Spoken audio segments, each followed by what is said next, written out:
Bonjour, on se retrouve aujourd'hui dimanche pour une nouvelle symbolique de rêve.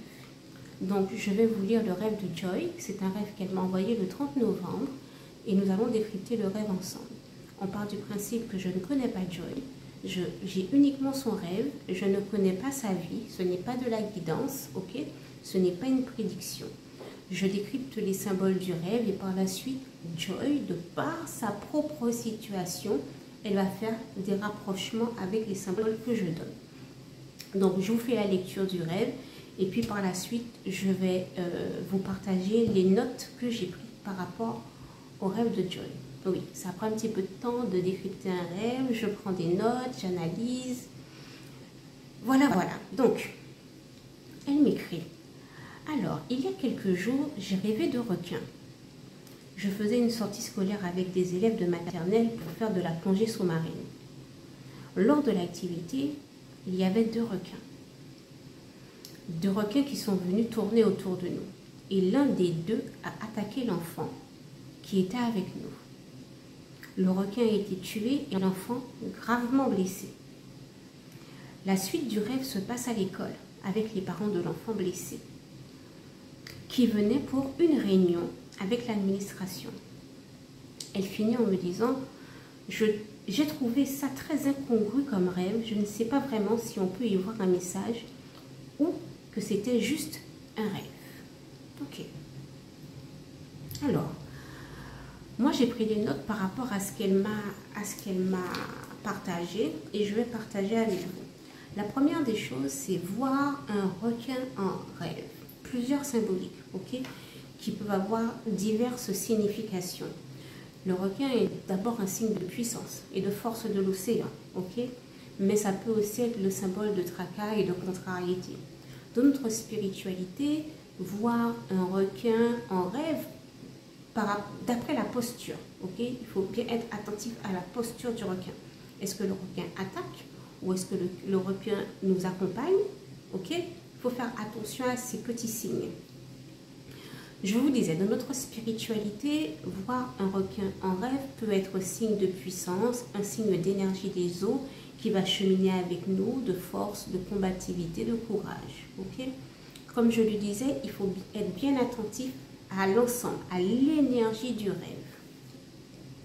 Tu dis que faire de la plongée, dans le rêve vous étiez parti pour faire de la plongée. Faire de la plongée peut indiquer le fait de s'embarquer dans une nouvelle aventure, le fait de commencer une nouvelle expérience, le fait de voir autre chose, peut-être quelque chose qu'on ne maîtrise pas totalement, qu'on ne connaît pas, et du coup on plonge dedans. Mais est-ce qu'on ne plonge pas trop vite? Ok? Est-ce que le fait que tu précises que vous êtes parti faire de la plongée, c'est plonger dans quelque chose qu'on ne connaît pas, qu'on ne maîtrise pas, qu'on n'a pas pris le temps de connaître? Ça peut être ça, attention. Les deux requins pour moi vont représenter deux énergies des eaux, ok? Mais pas de bonnes énergies. C'est comme tout. Dans tout, il y a une phase lumineuse, une phase plus sombre. Après, il y a forcément l'équilibre. Là, dans ton rêve, dans ce que tu m'as partagé du rêve, on sent que ce ne sont pas de bonnes vibrations. Certes, des énergies des eaux, mais pas de bonnes énergies. Dans le rêve, tu dis qu'un enfant a été attaqué et a été blessé. Donc ici, on te parle d'attaque, on te parle de trahison, on te parle de coup de poignard dans le dos. Ok? C'est clair, net et limpide. L'enfant a été attaqué. Ok? Donc il y a eu une attaque. Tu continues, tu dis le requin a été tué. Donc ici, on te parle d'une victoire. Ok?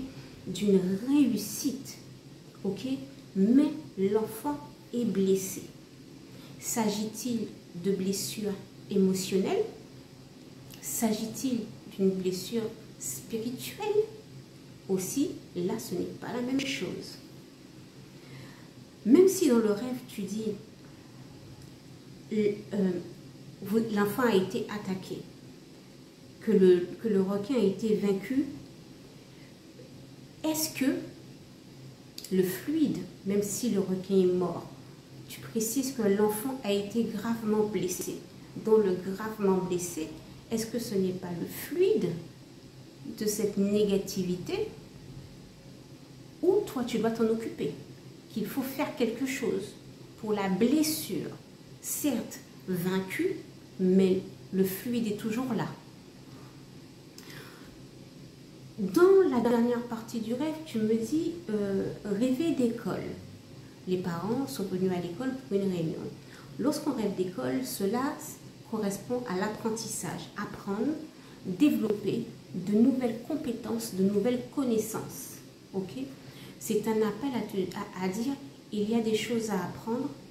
Tu vois, quand au début dans le rêve, tu dis plonger, et moi je te dis attention, on plonge dans quelque chose qu'on ne maîtrise pas. L'école va faire la résonance avec l'apprentissage, les connaissances. Ok?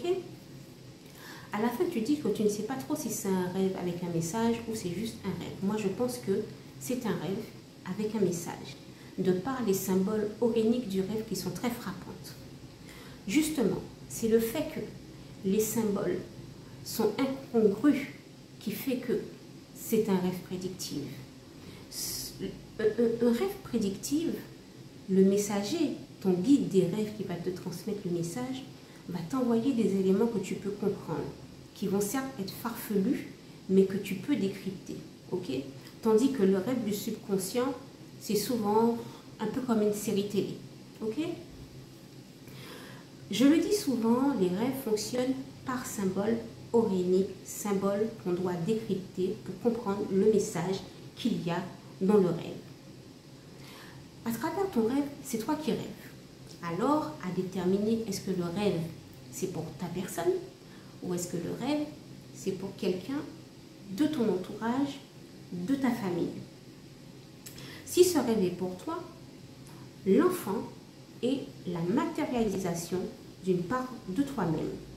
Et on te dit, soit qu'il est temps d'apaiser tes blessures émotionnelles, s'il s'agit des émotions. S'il ne s'agit pas d'une émotion, d'émotion, on vient te dire qu'il y a eu une énergie spirituelle négative et qu'il est temps de s'occuper de cela, de nettoyer cela. Voilà ce que je peux te partager par rapport à ce rêve-là. J'espère que ça va t'aider, j'espère que ça va te parler et je vous dis à bientôt.